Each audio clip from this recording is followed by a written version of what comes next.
Good afternoon.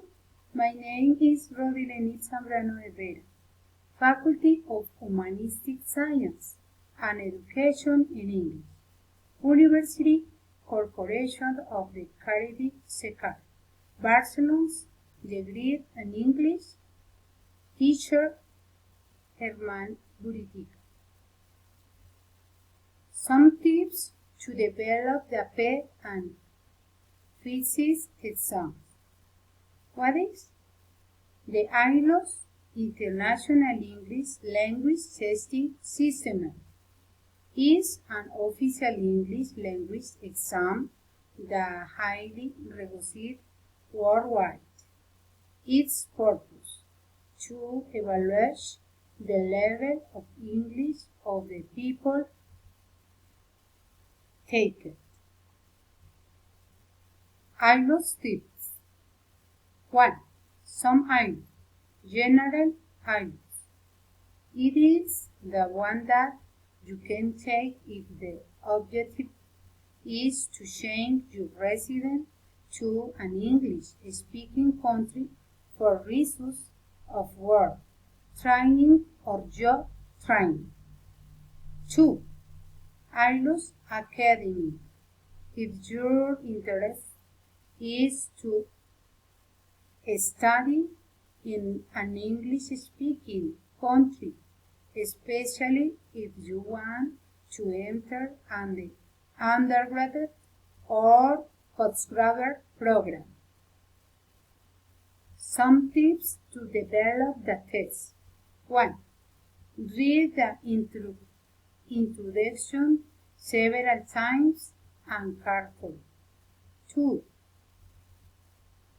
Do not leave a question unanswered, so be observed.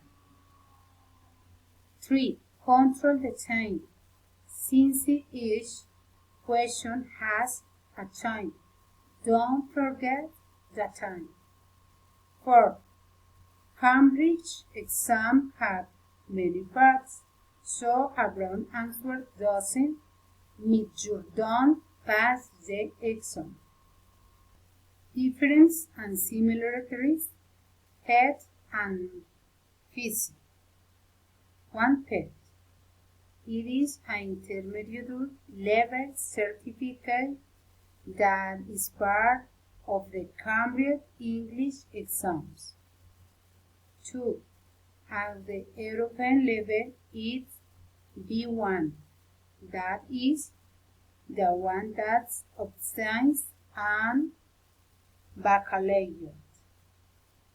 This test measures your understand instructions and arguments, also that you are able to handle most of the real situations when traveling to another country. 2. Physics A. More advanced level, it is where you have the ability to communication effectively in society, full understand the needs, work in country where the English language is spoken. Similarities. The listening and speaking sections are identical in both exams. Thank you.